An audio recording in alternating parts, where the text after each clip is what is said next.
Bismillahirrahmanirrahim. Assalamualaikum warahmatullahi wabarakatuh.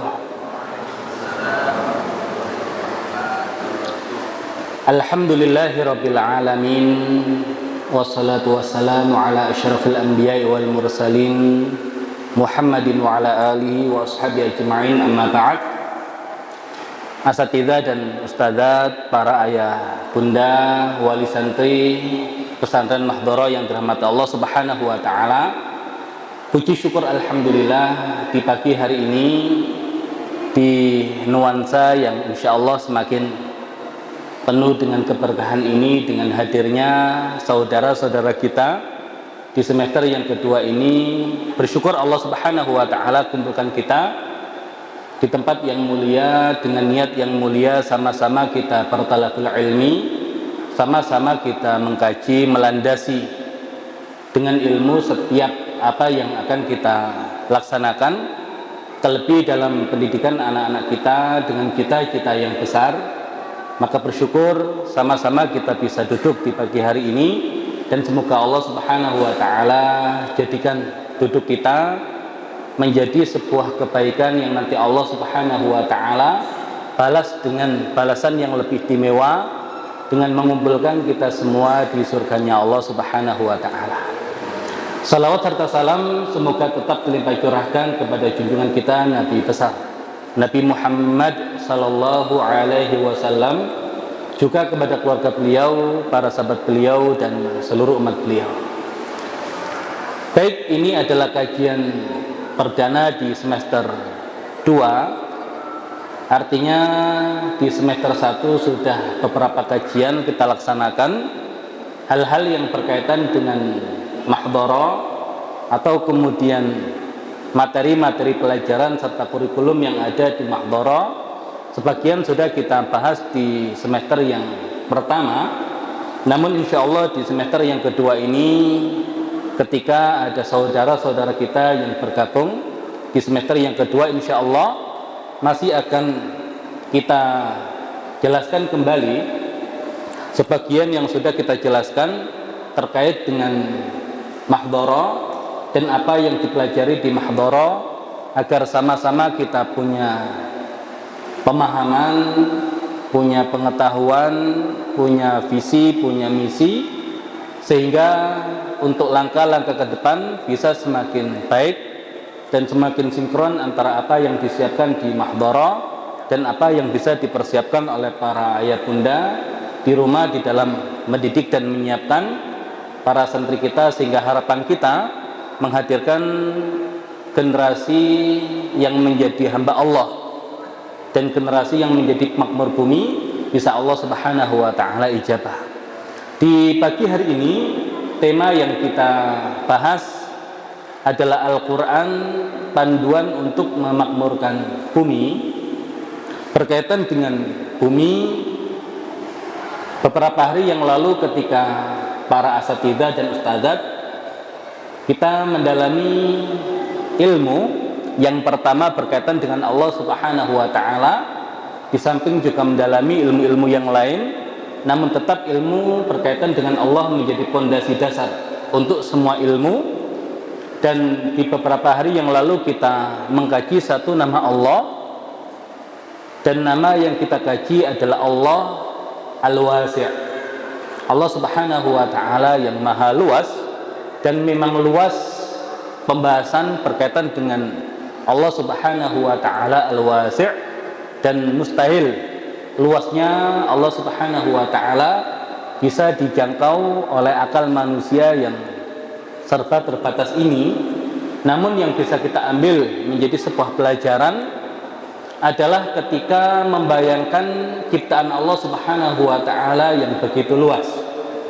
Hari ini para ilmuwan, khususnya para ilmuwan di luar Islam, mereka sudah merasa takjub, mereka sudah merasa luar biasa ketika mengkaji alam semesta ini, dan bahkan mereka belum bisa membayangkan di mana ujung dari alam semesta ini.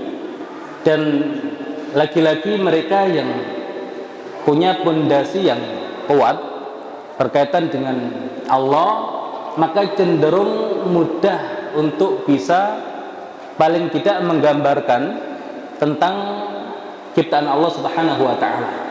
Karena Allah Subhanahu wa taala telah menjelaskan yang demikian di dalam Al-Qur'an, ataupun Nabi kita Nabi Muhammad sallallahu alaihi wasallam menjelaskan yang demikian di dalam hadis-hadis beliau, sehingga kita dapati kita hari ini tinggal di dalam bumi atau di atas bumi.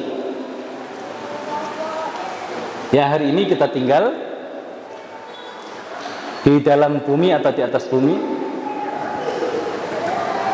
Kalau kita tinggal di atas bumi, maka bumi di bawah kita. Kalau kita tinggal di dalam bumi, ya maka kita sedang berada di dalam bumi. Nah, sehingga mana yang lebih tepat atau benar, kita tinggal di atas bumi atau di dalam bumi? Jawabannya kita sedang tinggal di jadi ikhtalafa ini al-fuqaha atau apa ini? Ya, insya Allah kita sedang tinggal di dalam bumi. Ya, kalau bumi dalam arti sebuah planet, bukan al-ard yang artinya adalah tanah, hamparan yang kita pijak. Dan Allah Subhanahu wa taala berfirman di dalam Al-Qur'an, fasiru fil ardi, maka berjalanlah fil ardi, di dalam bumi atau di atas muka bumi. Ya, fi artinya di dalam. Maka hari ini kita sedang berada di dalam bumi, maka yang kita injak ini bagian dari bumi. Bahkan yang kita lihat berwarna biru itu, atmosfer itu masih bagian dari bumi. Walaupun tidak menafikan apa yang ada di atas kita disebut dengan as-sama. Tapi as-sama dalam bahasa Arab adalah setiap yang ada di atas kepala kita. Dari kata as-sumu. Dan yang ada di atas kepala kita, ya bisa langit-langit rumah, dia as-sama. Bisa awan, dia as-sama. Bisa hujan, juga sama. Yursilis samaa alaikum midrara, dan dia mengirimkan untuk kalian as-sama. Tidak mungkin kita artikan langit, tapi yang ada adalah hujan midrara, dengan sangat lebat. Nah, intinya kita sedang berada di dalam bumi, dan apa yang ada di atas bumi, yang ada di alam semesta ini, hakikatnya belum sampai di langit yang pertama. Allah Subhanahu wa taala menjelaskan berkaitan dengan langit yang pertama atau as-sama ad-dunya. Wa zayyana as-sama ad-dunya bimasabiha wa ja'alnaha rujuman lisyayatin. Dan kami hiasi langit dunia dengan masabih, dengan lampu-lampu, ya, dengan bintang-bintang, dan kami jadikan dia sebagai alat pelontar atau pelempar setan. Nah, maka hiasan langit itu ada di atasnya atau ada di bawahnya. Kalau kita menghias langit-langit rumah, yang kita hias bagian atas langit-langit atau bagian bawah langit-langit. Yang kita hias adalah bagian bawah langit-langit. Berarti hiasan itu belum sampai pada langitnya. Nah, sehingga hari ini para ilmuwan di luar Islam, ya mereka hanya bisa membayangkan itu, dan itu pun belum terbayang oleh mereka. Tapi kalau kita disuruh untuk menyebutkan, ya di atas itu kan ada langit pertama. Di atas langit pertama ada langit yang kedua. Di atas langit yang kedua, ya, yang ketiga, dan seterusnya sampai langit yang ya ketujuh, dan paling ujung dari ciptaan Allah adalah arsy. Ya, wa kana arshuhu 'alal ma, dan arsy-nya Allah itu di atas air. Bahkan kita bisa membayangkan makhluk Allah Subhanahu wa taala yang paling besar, yaitu arsy, sehingga kalau mereka yang tidak beriman, mereka yang panduannya bukan Al-Quran dan hadis, mentoknya masih di bawah langit. Tapi kita sudah punya gambaran bahkan di atas langit. Dan kalau ciptaan Allah Subhanahu wa taala seluas itu, ya maka mustahil kita bisa membayangkan keluasan Allah Subhanahu wa taala yang tidak mungkin bisa terbayangkan oleh makhluknya. Seluas ciptaan Allah, seluas itu pula Allah berikan rahmatnya, seluas itu pula Allah Subhanahu wa taala menguasai dengan ilmunya, dan seluas itu pula Allah Subhanahu wa taala berikan curahan rahmatnya. Nah, maka kalau berbicara tentang keluasan ciptaan Allah, maka kita ini, manusia ini hanya Allah kasih amanah untuk ngurus satu bumi. Yang bumi ini kalau kita bandingkan hanya dengan galaksi Bima Sakti atau bahkan di tata surya kita adalah planet yang berukuran kecil. Nah, kira-kira kalau Allah Subhanahu wa taala mengamanahkan kita ngurus bumi ini, adalah amanah yang mustahil kita jalankan karena saking besarnya, atau amanah yang sangat mungkin untuk kita jalankan karena ternyata bumi ini dibandingkan seluruh ciptaan Allah hanya merupakan planet kecil. Nah, maka jawaban tergantung pada masing-masing dari kita. Kalau cara berpikir kita sempit karena tidak mengenal Allah Al-Wasi', kita akan mengatakan ngurus bumi itu satu yang sangat besar, yang mustahil kita jalankan. Tapi kalau kemudian kita beriman kepada Allah Subhanahu wa taala Al-Wasi', maka kita dapati bumi ini tidak terlampau besar. Ya, tidak terlampau besar. Ya, buktinya bahkan hari ini apa yang terjadi di belahan bumi yang lain, ya bisa kita dapatkan informasinya, bisa kita saksikan kejadiannya, ya sesuatu yang ya sangat mungkin untuk kemudian amanah ini ya kita jalankan. Makanya sesuatu yang besar kalau kita menganggap diri kita kecil, tapi bumi menjadi sesuatu yang kecil kalau kita merasa kita ini adalah makhluk yang istimewa, yang Allah Subhanahu wa taala berikan kemampuan bahkan untuk memakmurkan satu bumi ini. Maka semakin besar cita-citanya, semakin besar pertolongannya, dan akan semakin mendapatkan kemudahan-kemudahan untuk bisa menjalankan apa yang menjadi cita-cita besar kita. Dan dahulu kita terangkan sebesar itu niat Nabi kita, Nabi Muhammad SAW, maka Allah Subhanahu wa taala berikan Al-Quran untuk beliau. Jadi Al-Quran itu untuk manusia yang cita-citanya adalah ngurus satu bumi. Tapi kalau kemudian kita jadikan Al-Quran hanya sebagai ya sekedar bacaan walaupun harus dibaca, atau sekedar dihafalkan walaupun harus dihafalkan, ya akan seperti itu saja yang kita dapatkan. Nah, maka insya Allah kita mencoba untuk mengembalikan fungsi Al-Quran sebagai panduan untuk memakmurkan bumi ini. Makanya di Sahih Al-Bukhari, di pembahasan yang pertama dari kitab Sahih beliau adalah kitab Bad'il Wahyi, kitab awal permulaan turunnya wahyu, dan ternyata hadis yang pertama kali beliau sebutkan adalah hadis innamal a'malu binniyat. Dan seakan tidak ada korelasi antara pembahasan niat dengan awal mula turunnya wahyu kepada Nabi Muhammad SAW.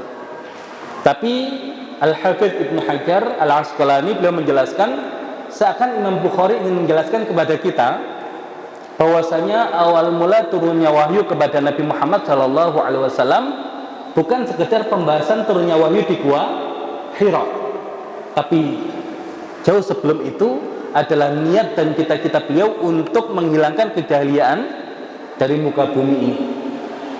Maka Allah Subhanahu wa taala berfirman, "Wa ma arsalnaka illa rahmatan lil alamin." Dan tidaklah kami mengutusmu Muhammad kecuali menjadi rahmat bagi al-alamin. Ya, maka cakupan yang dicita-citakan oleh beliau ya adalah satu bumi. Nah, maka kalau itu yang menjadi cita-cita kita, ya insya Allah akan banyak Allah Subhanahu wa taala hadirkan pertolongan-pertolongan sehingga apa yang kita cita-citakan ya akan diijabah dan dimudahkan oleh Allah Subhanahu wa taala. Maka bukan manusia sepenuhnya kalau yang dipikirkan adalah ruang lingkup yang sangat kecil sekali. Nah, kalau yang diurus adalah satu bumi, Yang bumi ini manusianya bermiliar-miliar, kalau hanya mendengarkan omongan 1-2 orang ya lewat gitu. Tapi kalau yang diurus hanya sekumpulan orang, ya isinya 3 orang dan 3 orangnya ngomong, ya akan pusing dengan omongan itu, ya karena dunianya hanya 3 orang itu. Tapi kalau dunianya adalah bumi yang isinya bermiliar-miliar, maka omongan 1-2 orang itu ya sekedar ya angin lewat saja. Kenapa? Karena yang kita urus adalah manusia yang jauh lebih banyak. Nah, berkaitan dengan Al-Quran, di dalam hadits Nabi kita Nabi Muhammad SAW menjelaskan kalau karakter Al-Quran adalah mengangkat. Inna Allah yarfa'u bihadzal kitab aqwaman wa yadha'u bi akharin. Sesungguhnya Allah Subhanahu wa taala mengangkat dengan Al-Quran kaum-kaum dan menjatuhkan kaum-kaum yang lain juga disebabkan karena Al-Quran. Juga hadits Nabi Muhammad SAW, yuqalu li sahibil Quran iqra' wartaq warattil kama kunta turattil fid dunya fa inna manzilataka 'inda akhir ayatin taqra'uha. Dikatakan kepada sahibul Quran, baca dan naik dan tartilkan Al-Quran seperti kamu mentartilkan Al-Quran di dunia, karena manzilamu di surga tergantung pada akhir ayat yang kamu baca. Nah, kalau Al-Quran karakternya adalah mengangkat, pertanyaannya, umat Islam hari ini sudah diangkat dengan Al-Quran atau belum? Ya, maka kalau kita mau jujur, jawabannya adalah belum. Nah, kalau jawabannya belum, berarti apa yang harus kita koreksi? Nah, yang harus kita koreksi nanti ada 3 poin. Ya, karena ulama menjelaskan interaksi dengan Al-Quran itu tidak lepas dari 3 hal. Yang pertama adalah al-mu'athir, yang memberi pengaruh. Dan yang kedua adalah al-muta'athir, yang mendapatkan pengaruh. Dan yang ketiga adalah al-muwasil, perantara dari al-mu'athir kepada al-muta'athir.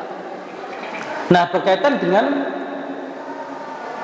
al-mu'athir, Al-Quran, ya, berkaitan dengan al-mu'athir, Al-Quran, Al-Qurannya sih nggak ada masalah.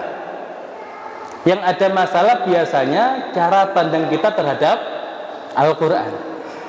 Nah, kalau cara pandang kita salah, ya pasti Al-Quran ya akan digunakan juga salah, atau minimal tidak maksimal.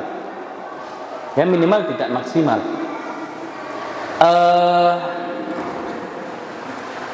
HP ini bisa nggak buat nelpon? Bisa kan? Bisa nggak saya beli sesuatu dengan menggunakan HP ini? Bukan HP-nya buat alat tukar, bukan.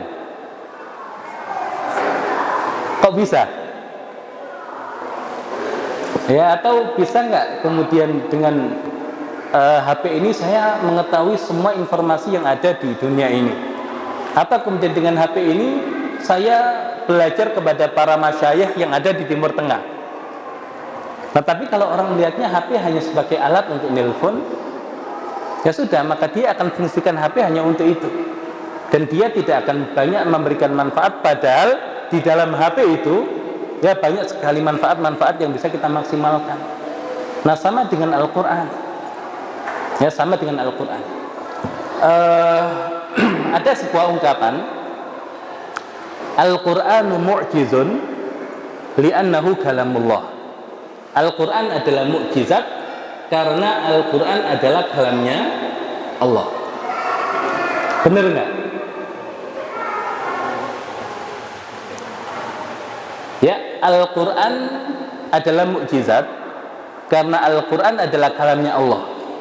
Benar atau tidak? Benar atau tidak? Kemudian ada ungkapan yang lain, Al-Quranu mu'jizun wa huwa kalamullah. Al-Quran adalah mukjizat dan Al-Quran adalah kalamnya Allah. Ya, kalau ungkapan yang pertama, Al-Quran adalah mukjizat karena Al-Quran adalah kalamnya Allah.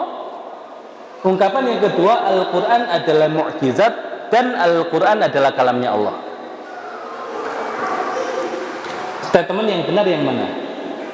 Ungkapan yang benar yang mana? Yang pertama atau yang kedua? Yang pertama atau yang kedua? Para ayah milih pertama atau kedua? Hah? Milih? Ini kalau para bunda milih yang pertama atau kedua? Milih kedua. Ya, para bundanya milih kedua. Ya, untuk ungkapan ini maksudnya, bukan untuk yang lain ya. Antum jangan salah pahami. Nah, yang pertama apa bedanya dengan yang kedua? Kalau yang pertama, Al-Quran adalah mukjizat, kita sepakat. Al-Quran adalah mukjizat. Tapi ada li'annahu kalamullah, karena Al-Quran adalah kalamnya Allah. Oh, berarti kemukjizatan Al-Quran disebabkan Al-Quran adalah kalamnya Allah. Kalau yang kedua, Al-Quran adalah mukjizat dan Al-Quran adalah kalamnya Allah. Berarti kemukjizatan Al-Quran tidak terkait langsung dengan Al-Quran sebagai kalamnya Allah. Jadi yang mana? Yang pertama atau yang kedua? Ada enggak kalam Allah subhanahu wa ta'ala selain Al-Quran? Ada ya. Kitab suci yang lain yang Allah berikan kepada para nabi selain Nabi Muhammad SAW.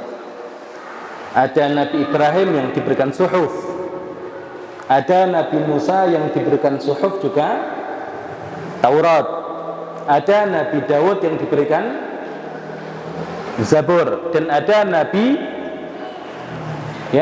Isa yang diberikan Injil.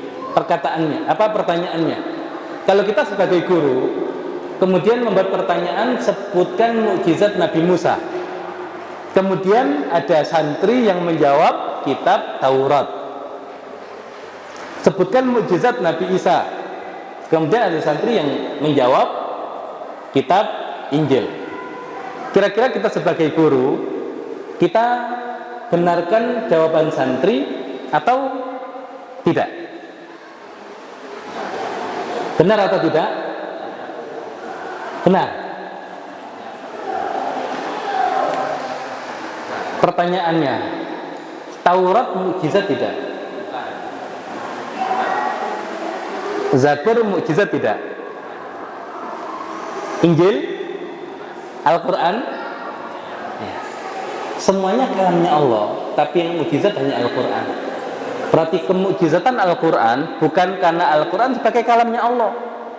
Kalau mukjizatnya Al-Quran karena Al-Quran sebagai kalamnya Allah, konsekuensinya apa? Taurat mukjizat, Zabur mukjizat, Injil mukjizat. Ya, tapi kan tidak. Syekh Asy'arawi menjelaskan adanya manhaj dan mukjizat. Dan sebelum Al-Quran, kitab sucinya itu hanya manhaj, tapi bukan mukjizat. Dan hanya Al-Quran yang manhaj dan mukjizat. Di surat Asy-Syura ayat yang ke-13, Allah Subhanahu wa taala berfirman, "Syara'a lakum minad din." Dia mensyariatkan bagi kalian ad-din, agama. Ya, agamanya satu. Ma wassa bihi Nuhan, apa yang dia wasiatkan kepada Nuh. Walladzi auhayna ilaik, dan yang kami wahyukan kepadamu Muhammad.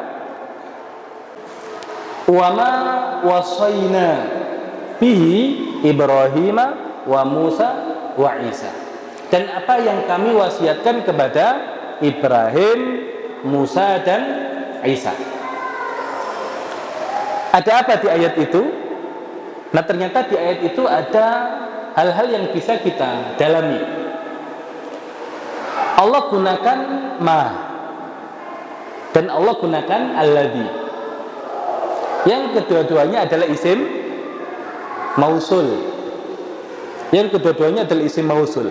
Untuk zaman Nabi Nuh digunakan ma. Untuk zaman Nabi Muhammad digunakan alladzi. Dan untuk zaman Nabi Ibrahim, Nabi Musa dan Isa digunakan ma. Kemudian ada dua redaksi yang digunakan.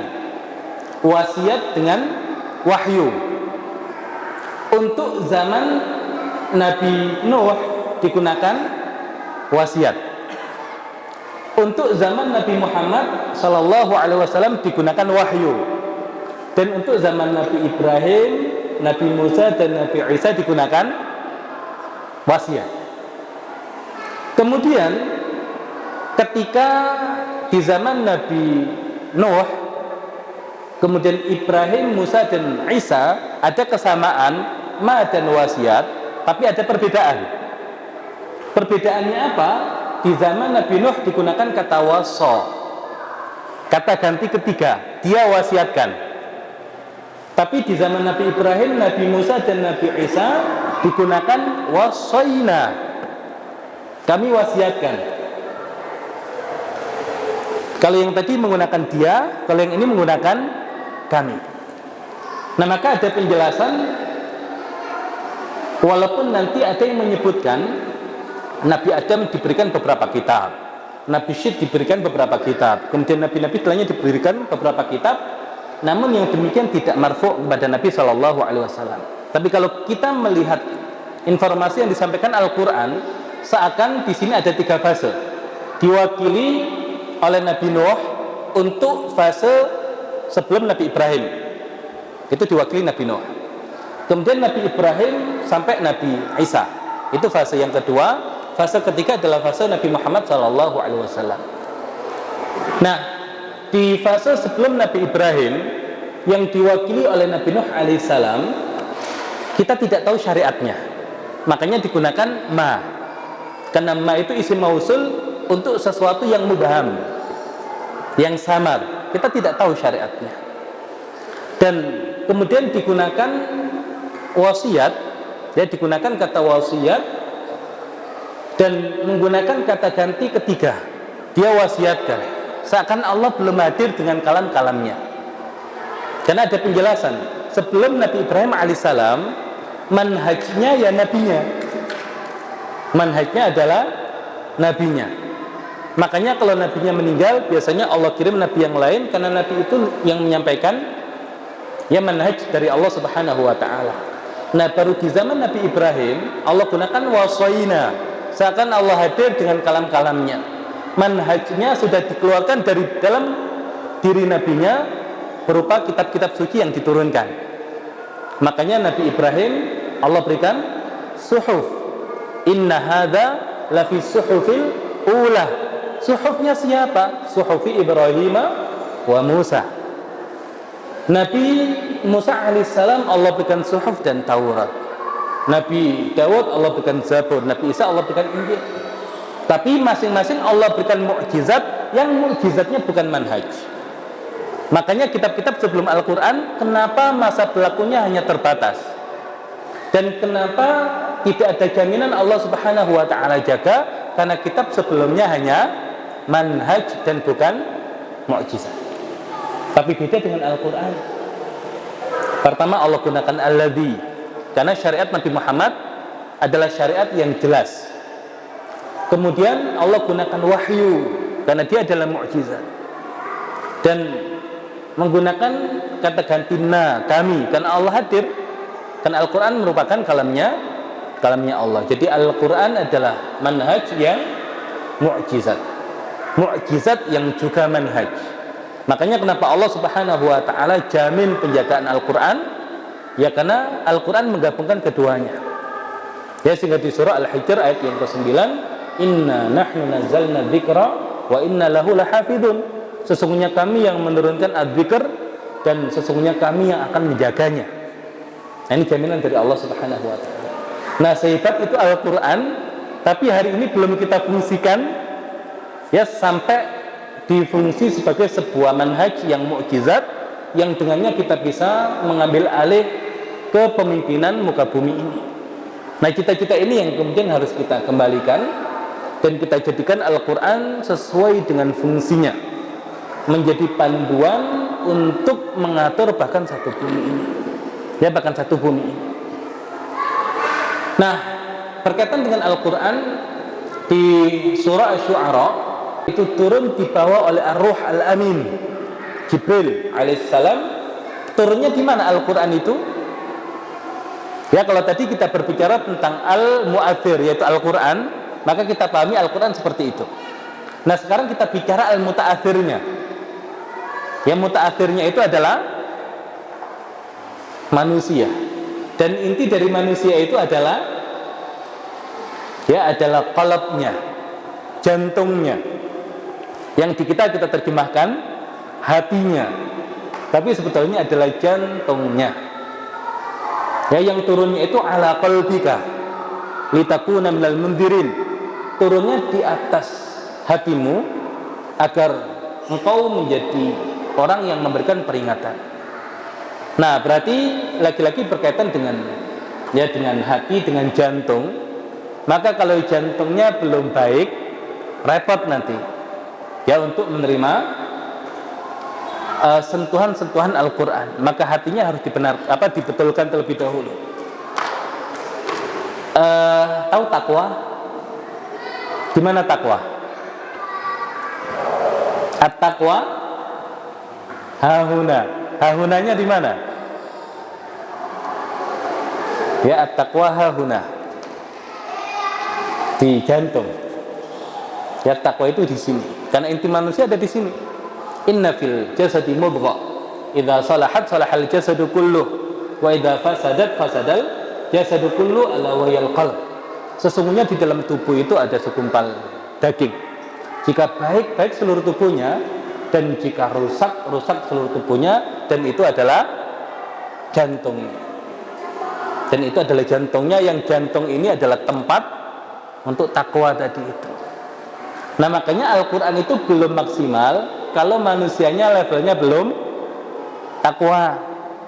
Ya, kalau manusianya levelnya belum takwa. Makanya di surat Al-Baqarah Allah jelaskan dua fungsi Al-Quran. Di ayat yang ke-185, Syahrul Ramadan alladzi unzila fihi al-Quran hudal linnas.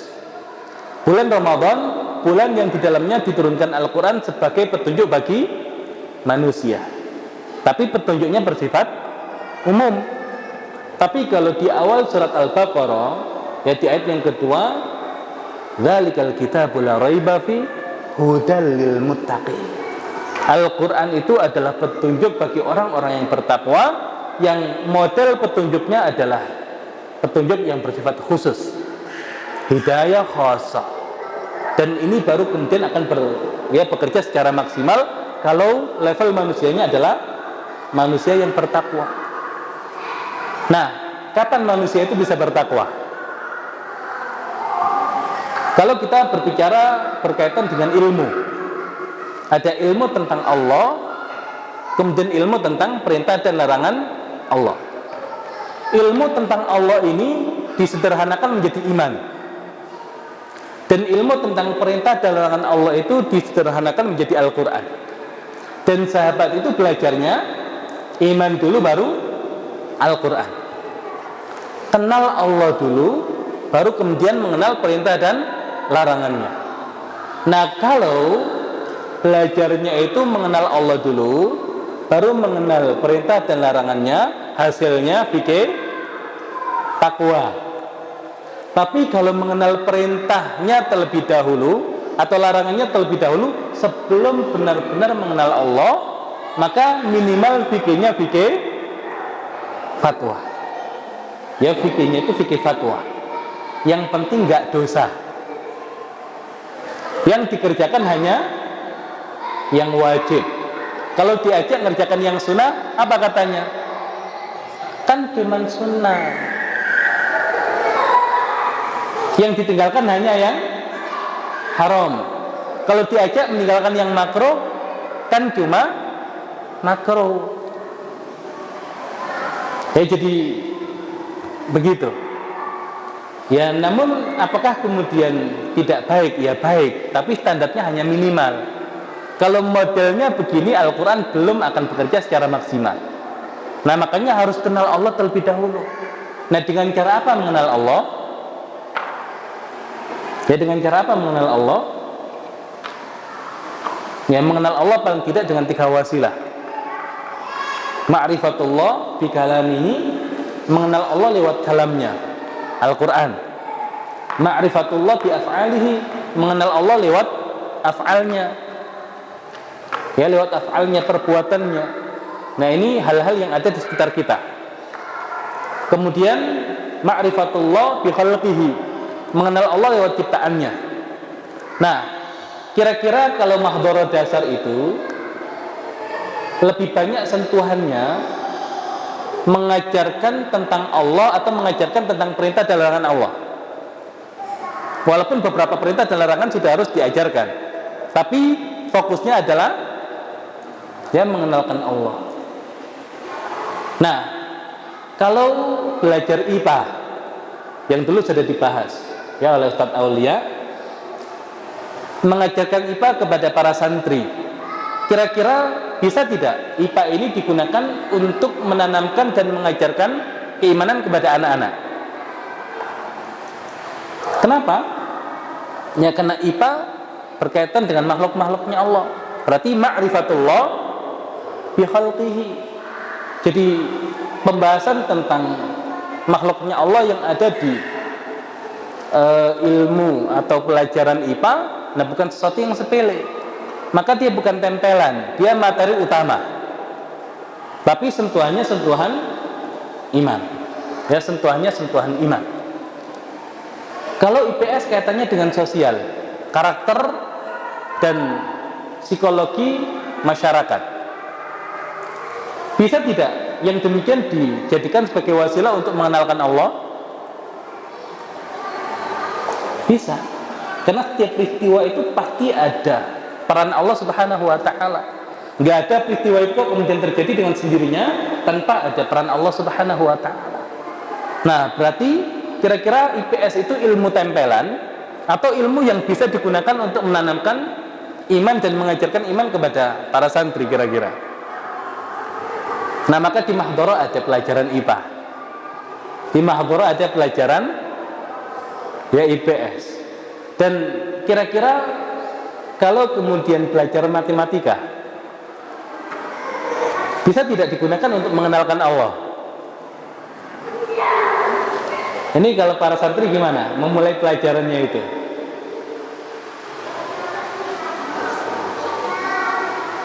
Gimana, Ustaz?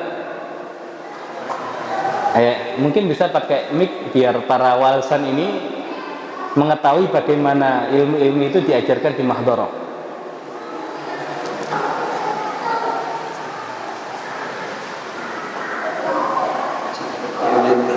Biasanya di permulaan kita kasih sebuah penyadaran ketika kita mulai setelah mencoba semangat. Kita akan sampaikan kepada santri dan sudah kita pada beberapa hari ini. Kalau sudah ada ma'rifatullahi wasilati al-hisab, kita belajar mengenal Allah dengan wasilah al-hisab, yaitu matematika misalnya. Ilmu hitam. Kalau IPA diwasilah apa ya?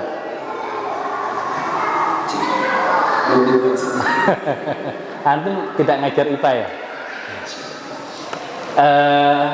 Ya intinya di Mahdhara ilmu-ilmu itu bukan ilmu-ilmu sampingan. Ya dia menjadi ilmu-ilmu utama. Ya walaupun tidak menafikan bahwasanya di awal yang ditanamkan adalah iman. Nah maka konsep ilmu, ya ilmu umum itu bukan sekedar ilmu yang dia di luar Islam, nggak perlu dipelajari, nggak begitu. Atau dia hanya tempelan saja, ya kalau mau ditempel-tempel, kalau buang-buang, ya nggak begitu. Atau ilmu ini dari luar Islam, maka perlu diislamkan. Nah enggak, sejak awal ilmu itu dari lahir sudah Islam. Nah sehingga di kita ya ilmu-ilmu itu menjadi wasilah untuk mengenalkan Allah Subhanahu wa ta'ala. Nah ini berkaitan dengan menyiapkan tadi ilmu tentang Allah, baru kemudian ilmu tentang perintah dan larangan Allah, agar hasilnya adalah takwa. Makanya para sahabat itu ya fikihnya fikih takwa. Kalau nawar naik. Kalau fikih fatwa, kalau nawar turun. Tapi mending masih punya fikih kan? yang lebih parah itu ya nggak fikih takwa, nggak fikih fatwa, terus apa? Jambu gitu ya. Nah ini masalah kalau begitu. Nah, ini berkaitan dengan al-muta'athir, ya manusianya. Nah berkaitan dengan qalb, ya berkaitan dengan qalb ini nanti akan sangat panjang, ya akan sangat panjang. Nah makanya Al-Qur'annya dikenalkan dengan benar, ya sebagai manhaj dan mukjizat. Kemudian berkaitan dengan manusianya diperbaiki tadi, qalbnya tadi. Ya maka yang paling utama dari manusia ya qalbnya itu. Maka selalu kita ulang ya, ghidha'u al-jasad at-ta'amu wasyarab, wa ghidha'ul aql al-ilm, wa ghidha'ul qalb atau ghidha'un nafas al-iman. Nutrisi untuk fisik makanan dan minuman. Nutrisi untuk akal adalah ilmu, dan nutrisi untuk hati atau jiwa adalah keimanan. Dan ini yang benar-benar kita tanamkan kepada para santri di fase mahdharah dasar. Jadi kenapa mereka belajar ilmu-ilmu umum sebagai wasilah untuk mengenal Allah Subhanahu wa taala. Nah, kalau kemudian kita berbicara tentang al-muwasil, ya bicara tentang al-muwasil, kalau di Asy-Syu'ara ayat yang ke-195, bilisanin Arabiyyin mubin. Al-Quran itu diturunkan dengan lisan Arab yang mubin. Apa artinya mubin? Mubin itu isim fa'il dari abana yubinu mubin. Ya, kalau mubin dari abana yubinu itu berarti menjelaskan sebetulnya. Bukan sekedar jelas, tapi menjelaskan. Nah maka kalau kemudian kita ingin mendapatkan banyak penjelasan dari apa yang ada di dalam Al-Quran, gampang wasilahnya, bahasa Arab. Ya gampang itu maksudnya ngomongnya, tapi prakteknya, nah wallah alam gitu loh. Nah makanya di kita, ya ini khususnya di Mahdharah Syabab dan Banat dilanjutan, alhamdulillah untuk semester 1 ya buku muda berbahasa Arab sudah selesai, ya dengan target sampai mereka bisa mengi'rab setiap kata dalam kalimat. Kemudian di semester 2 ini ya mereka belajar durusul lughah yang pengantarnya berbahasa Arab. Kemudian untuk nahwu dan sharafnya menggunakan mulakhas qawaid al-lughah al-arabiyyah yang pengantarnya kalau ini bercampur bahasa Arab dan sedikit Indonesia. Ya karena beberapa materi sulit ya sehingga terkadang kalau dijelaskan dengan bahasa Arab ya tambah sulit gitu loh. Nah maka mau tidak mau ya masih dibuka ruang untuk bahasa Indonesia.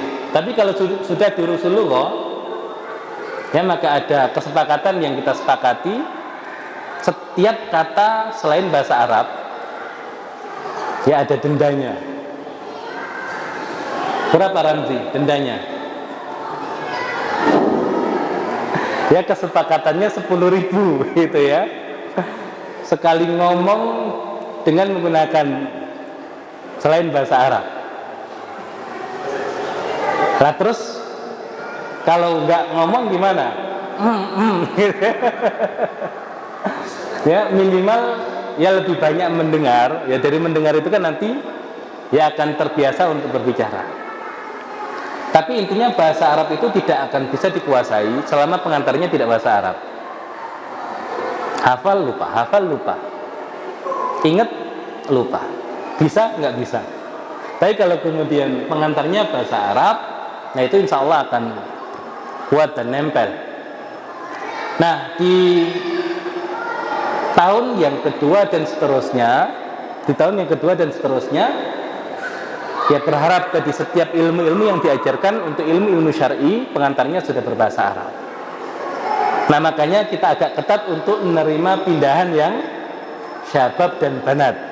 Kalau sebelumnya belum punya basic, ya nunggu tahun ajaran baru. Ya jadi sudah tanggung nih semester 2, bisa nggak langsung masuk? Nggak numpang dulu di Mahdoro dasar. Ya baru tahun ajaran baru, nah mulai dari awal insya Allah lebih mudah dan lebih bisa mengejar. Nah itu bahasa Arab.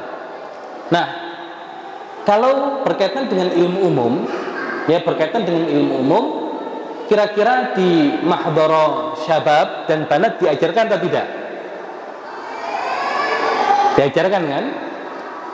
Terus apa bedanya pengajaran ilmu umum yang ada di syabab dan banat dengan ilmu umum yang ada di Mahdoro dasar? Kalau ilmu umum yang ada di Mahdoro dasar lebih kepada wasilah untuk menanamkan iman dan mengenalkan Allah. Kalau yang ini benar-benar ilmu umum sebagai sebuah disiplin ilmu yang sentuhannya itu tidak ini tapi sudah ini. Walaupun ini ketika sudah terikat dengan ini otomatis akan terus bertambah imannya. Nah itu di syabab dan banat. Nah kalau kita lihat ilmu dengan urutan yang lain, tadi ada ilmu tentang Allah, ilmu tentang perintah dan larangan Allah, kemudian ilmu tentang ciptaan Allah. Nah di ilmu tingkat 3 inilah mereka mempelajari ilmu umum itu. Nah hanya untuk ilmu umum ini, kalau kita belajar di SD pelajaran IPA, nanti dipecah lagi kan, ya IPA itu entah kemudian jadi beberapa pelajaran biologi, kemudian fisika, IPS-nya juga nanti dipecah, kemudian di SMA itu nanti dipecah lagi. Nggak cuman secara umum, kira-kira ilmu-ilmu itu layak nggak dipelajari dari jenjang SD, SMP, SMA dengan hasil yang sekedar lulus UN, selesai UN hilang karena motivasinya hanya itu. Nah kita berharap ilmu-ilmu itu dipelajari dengan benar-benar.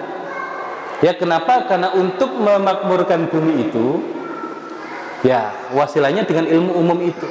Tapi ilmu umum yang tidak berdiri sendiri, ilmu umum yang pondasinya adalah ilmu tentang Allah, ilmu tentang perintah dan larangan Allah, kemudian ilmu tentang ciptaan Allah. Nah hari ini siapa yang menguasai bumi ini? Orang di luar Islam, karena mereka menguasai ilmu itu.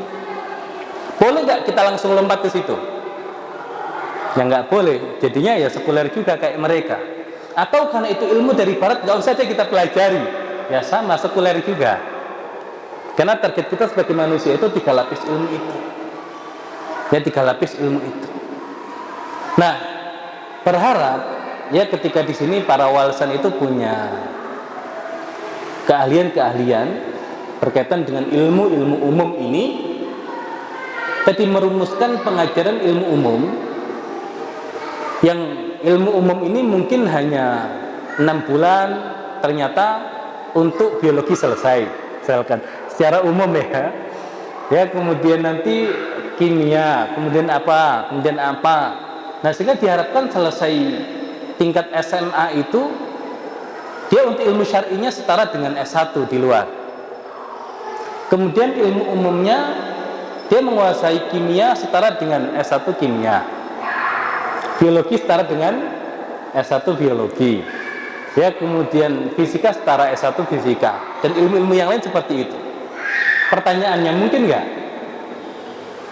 Kita bicara kemungkinan, mungkin atau tidak mungkin? Kalau saya ditanya,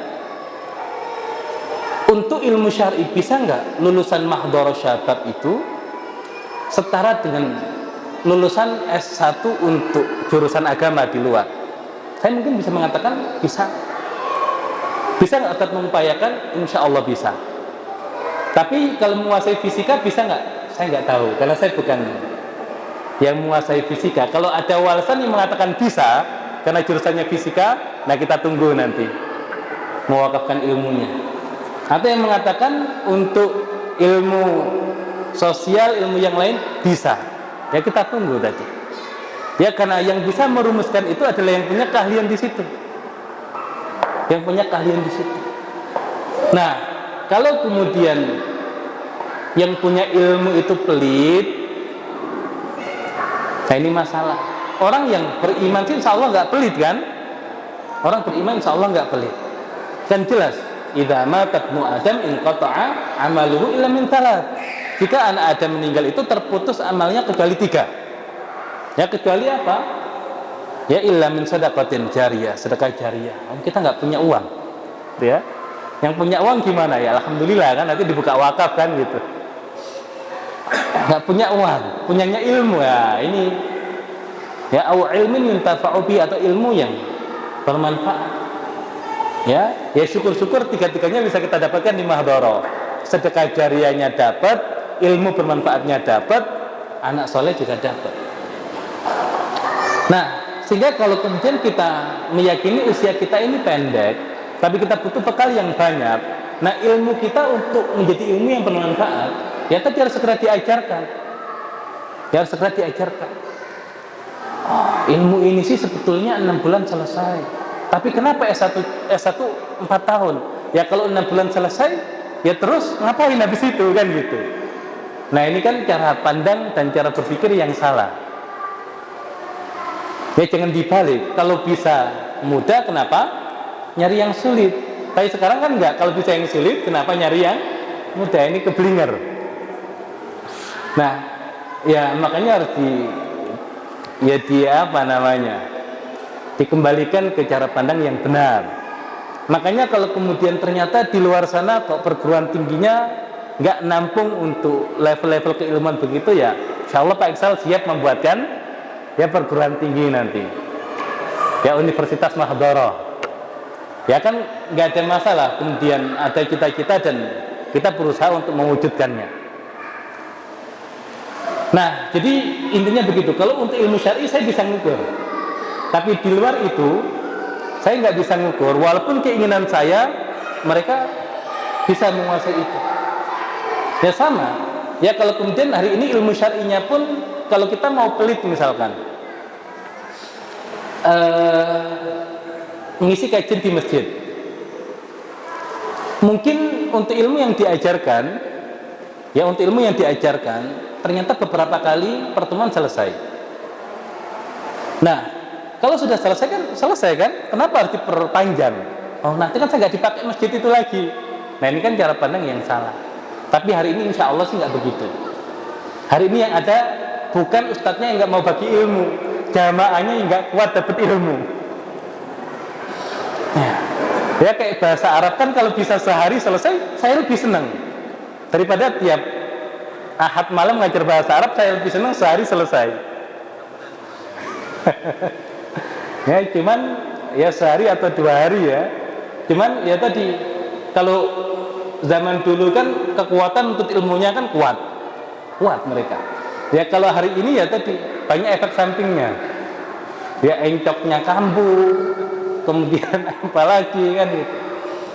Ya maka hari ini ya husnudzonnya begitu. Tapi cita-cita itu, nah itu yang ingin kita hadirkan. Nah sehingga ketika mereka nanti masuk perguruan tinggi itu targetnya memang benar-benar mendalami ilmu-ilmu itu. Kenapa masuk biologi nggak keterima di jurusan yang lain? Kenapa masuk jurusan ini? Ya sampai kemudian hari ini pertanyaan profesor matematika itu ilmunya kira-kira dipakai nggak? Atau sekedar buat ngajar lagi? Ya asal orang itu tahu letak ilmu-ilmu itu, nggak ada ilmu nggak kepake itu. Dan bukan sekedar untuk gitu ya, untuk diajarkan, tapi bahkan ada wasilah untuk kemudian diamalkan.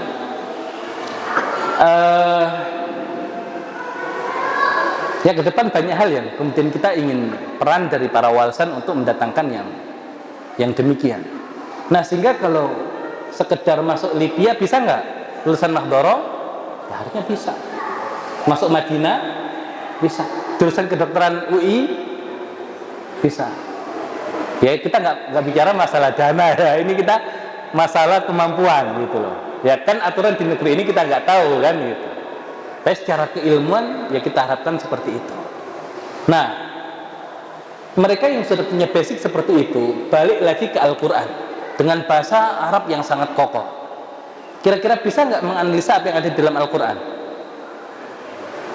dengan keilmuan yang mereka kuasai dari berbagai disiplin ilmu umum tadi itu? Nah itu maka nggak ada apa namanya pertentangan. Kalau hari ini kita bicara satu disiplin ilmu, kedokteran, yang belajar kedokteran Barat dengan yang belajar ya kedokteran ala Islam sering bentrok. Ya walaupun yang ini belajar benar-benar belajar, yang ini mungkin pelatihan-pelatihan.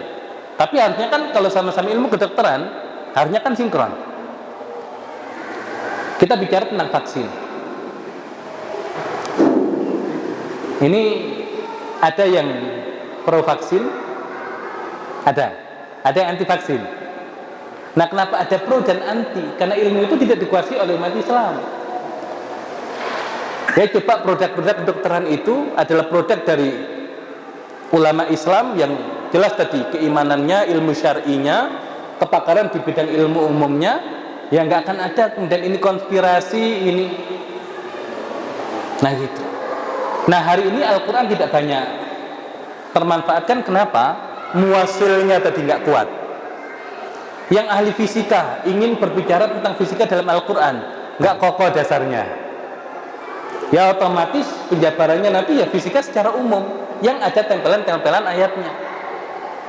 Kemudian kita pernah belajar fisika, menganalisa secara bahasa, tapi nggak kokoh ilmu fisikanya menjelaskan gimana. Nah makanya Al-Quran baru akan bisa dibuka itu manakala kalau kemudian generasi kita itu sudah selesai ya pendidikan imannya, otomatis Al-Quran include di situ, kemudian ilmu syar'inya, kemudian baru ilmu umum, apapun bidang yang didalami kembali ke Al-Quran, maka ayat-ayat yang berkaitan dengan bidangnya itu akan kemudian Allah hadirkan ilmu-ilmu yang baru. Ya karena tidaklah hari ini seorang pakar ilmu kecuali dia akan mendapati bagian dari ilmunya yang ada dalam Al-Quran, tinggal bagaimana mengeluarkannya.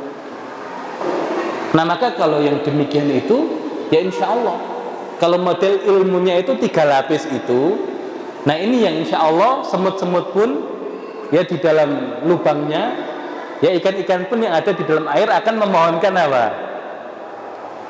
Ya ampunan buat mereka. Kenapa? Karena orang-orang yang punya ilmu seperti ini nggak mungkin ngerusak buminya Allah.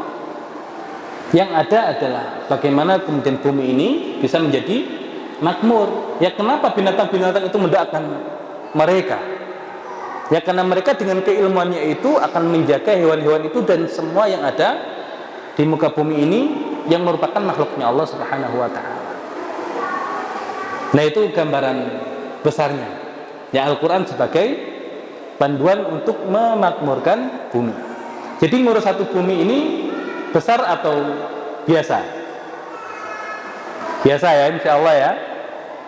Maka yang sudah ngurus satu bumi, ngurus yang kecil-kecil ya satu bumi itu saya urus kan gitu. Ya energinya juga sebesar itu nanti. Kemudian berkaitan dengan Al-Quran dan interaksinya tadi ada al-mu'athir, al-muta'athir, al-muwasil. Nah Al-Quran sebagai al-mu'athir ya di Mahdharah kita pelajari. Kemudian hati manusia tadi jantungnya itu sebagai al-muta'athir, nah ini yang kita siapkan ya menjadi hati-hati yang kemudian bertakwa tadi itu agar Al-Quran bisa bekerja dengan maksimal. Kemudian ilmu-ilmu yang menjadi muasil tadi itu bukan hanya ilmu berkaitan dengan bahasa Arab, tapi ilmu-ilmu alat-alat yang lain, nah itu juga kita siapkan ya berharap kemudian antara mu'athir dan muta'athirnya ini terjadi ya hubungan yang sangat erat sehingga Al-Quran bisa bekerja secara maksimal. Dan kalau Al-Quran itu manhaj dan mukjizat, ya harusnya dalam waktu singkat ya Allah tunjukkan kemukjizatannya dengan menjadikan berbagai macam ilmu-ilmu baru yang hadir ya dari para generasi muslimin. Dan itu yang kita harapkan. Yang asal kemudian kembali dengan Al-Quran pasti Allah angkat, dan bukan sekedar Allah angkat di akhirat ya, tapi bahkan di dunia ini insya Allah akan Allah Subhanahu wa ta'ala angkat. Baik, ini tadi